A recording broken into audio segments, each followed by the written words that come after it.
난 지금의 산본에서 부엌 딸린 방을 얻어서 자취를 하고 있었고 그 자취집에 27살 된 여자 남편은 돌이 좀 지난 아기를 두고서 그때 사우디에 돈 벌러 나갔다. 그 집 여자는 대문 모퉁이에 방 하나 부엌 하나에 남는 방 하나를 보증금 10만에 월 3만원씩 월세를 놓았었다. 그렇게 이 집에 들어와 지낸 지도 3개월이 지났다. 난 아침 7시 출근하고 5시면 항상 들어왔고 저녁 시간은 무료하게 지내던 어느 여름날 여느 때와 마찬가지로 부엌에서 샤워를 하고 있는데 부엌 문 밖에서 총각 하고 부르는 게 아닌가? 엉겹결에 네, 잠시만요 답하곤. 저 지금 샤워 중이라 그런데 급한 일 아니심 나중에 보자고 했는데 벌컥 열리는 부엌문. 순간 난 당황했고 그 여자는 전기세등이 적힌 쪽지를 아무렇지도 않게 두고 나가는 게 아닌가? 난 샤워를 마치고 전기세등을 가지고 여주인이 있는 현관으로 가서 노크를 하였고 세금을 전달하고 아까의 일이 생각나 씩 웃으며 나왔다. 27살의 젊은 여자가 과부 아닌 과부로의 생활과 모퉁이 방이지만 그 집에 마루한 미닫이 문 하나 열면 얼마든지 갈 수 있는 구조의 방에는 젊은 혈기를 어쩌지 못하는 내가 있었다. 그날 이후 나의 상상의 대상은 그녀가 되었음 물론이다. 어떻게 하면 그녀를 꼬실까 궁리하던 8월 어느 날 난 반찬을 얻는다는 핑계로 그 여자의 집 현관을 두드렸다. 그녀는 날 들어오라 하였다. 그리곤 맥주 사다 둔 거 있다고 한잔 할 거냐고? 난 그 말에 속으로 쾌재를 질렀다. 맥주병이 몇 개에 오징어 한 마리의 상이 차려지고 한 잔씩 마시는데 그때 총각은 참 착실한 것 같아. 왜요? 아니 젊은 사람이 매일 그 시간에 들어오고 난 속으로 웃었다. 네 특별히 할 일도 없고 해서요 라고 말하는데 애인 없어요. 애인이랑 데이트도 하곤 하지? 애인 있지요. 내 마음속에요. 난 엉겹결에 이렇게 말하고 말았다. 그러면서도 나의 눈은 젊은 새댁을 쳐다보기 바빴고 오늘 거사를 치르기로 마음먹었다. 참. 그런데 뭐라고 불러야 되나요? 아주머니라 하기엔 좀 그렇고 내가 망설이며 그렇게 말하자 서슴없이 그녀는 말했다. 총각은 20살, 난 27살, 그러니 누나라 하면 되겠다. 하면서 깔깔깔 웃으며 하는 말이 그런데 총각, 마음속의 애인은 뭐야? 아, 그 애인요? 글쎄요. 넌 마음에 드는데 아직 이름도 모르고 얼굴만 알고 있는 그런 사람이에요. 누굴까? 하긴 자취하면서 3개월이 지나고 있지만 내 자취방에는 누구도 들락거린 사람이 없으니 주인 여자도 그 말에 호기심을 가질 만도 했다. 그런데 누나? 내가 마음속의 애인이 그렇게 궁금해요. 라고 말했고 그 여자는 배시시 웃고 묻는 말에 답은 안 하고 있었다. 이런 애기 저런 애기를 서로 했지만 귀에 들어오는 건 하나도 없고 힐끔힐끔 보는 그녀. 난 과감해지기로 마음을 먹었다. 누님. 왜? 누님이 27살이면 아저씨도 젊으실 건데 왜 사우디를 가셨대요? 이렇게 젊은 부인을 두고 가면 마음이 불안할 건데 또라는 내 말이 나오게 무섭게 그녀는 또 뭐. 난 망설이다가 아니 젊은데 혼자 두고 가면 누님이 외로울 건데 내가 말꼬리를 흐리자 그래서 빈 방을 새를 둔 거잖아. 하하하. 난 엉겹결에 크게 웃고 말았다. 그녀는 나의 웃는 모습에 순간 당황하는 빛이 보였고 난 그 외로움을 해결 못해요 라고 말해버렸다. 순간 둘 사이엔 침묵이 흐르고 그 사이 맥주는 다 비우고 말았다.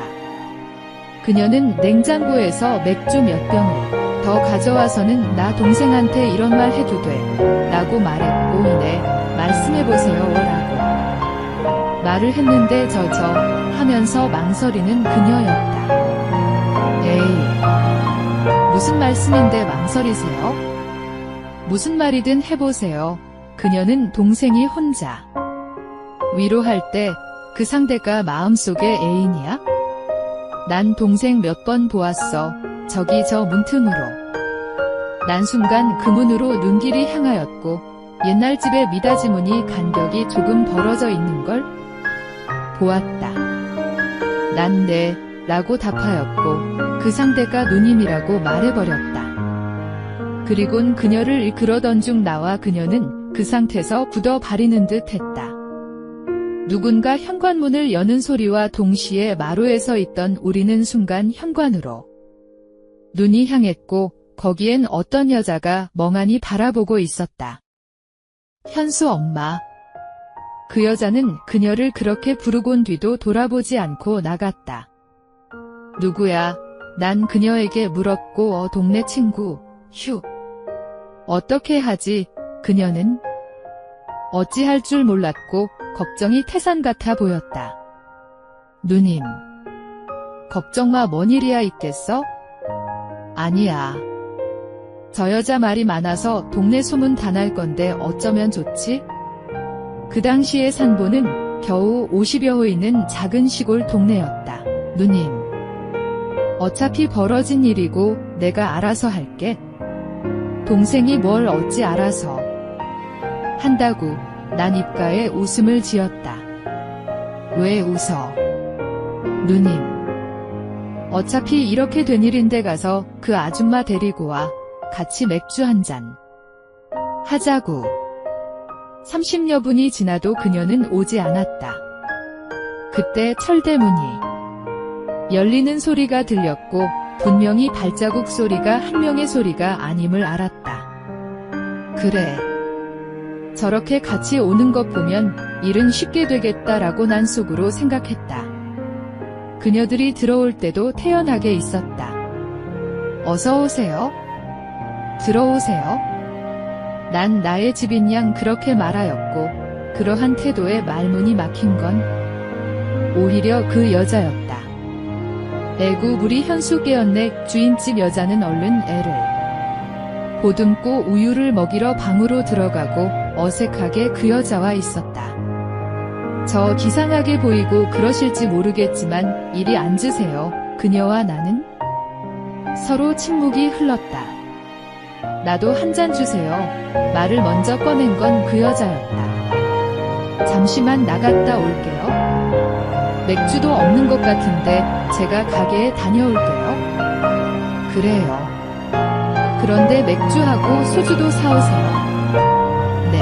난 가게에 가서 맥주와 소주 그리고 안주거리 조금 하고 사가지고 들어오는데 현관 앞에 다다르니 안에서 두 여자의 대화 소리가 들렸다.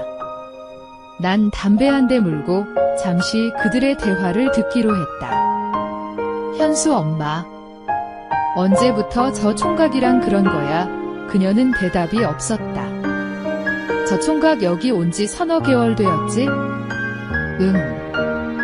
한 3개월 되었어. 그럼 그때부터 그런 거야? 한 2달 전부터 만났어.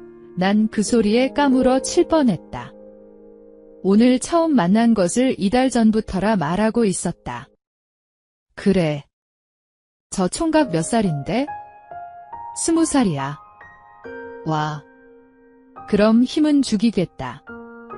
현수 엄마, 앞으론 문단속 잘해라. 난 그들의 대화를 막으려 헛기침하면서 현관을 열었다. 어머 벌써 다녀왔네? 네. 소주랑 맥주 사왔으니 한 잔들 하시죠. 난 그러면서도 그 여자에 대해서 알아야 할 것이 많았다. 술잔이 한순배씩 돌고 자 나이도 내가 어린이 누님이라 불러야 하는데 두 분 다 누님이니 누굴 큰 누님이라 하나. 현수 엄마가 나보다 어리니까 내가 큰 누님이네. 호호호. 그럼 큰 누님은 몇 살? 동생이 볼 때 얼마나 돼 보이는데? 30 정도 내 눈엔 그리 보이는데? 이때 현수 엄마는 은근히 방으로 우리 둘만 남기고 자리를 피해줬다. 그래, 그 정도야. 그런데 이렇게 한잔해도 괜찮아요. 아저씨도 계실 텐데? 아저씨는 이번 주 야간이고 국민학생 애들은 자고 있어. 현수 엄마랑 일 소문 낼 거예요? 난 이 동네 떠나서 다른 데서 자취하면 되지만 현수 엄마는 좀 그렇잖아요. 그럼 소문 안 내면 어찌할 건데? 그녀가 요구하는 건 뻔하였다. 난 그녀에게로 다가갔다. 안방에서 아기에게 우유를 먹이고 있는 현수 엄마도 당연히 우리를 모른 채 해줄 것이다. 오늘은 정말 바쁜 하루가 될 것 같은 생각이 들었다.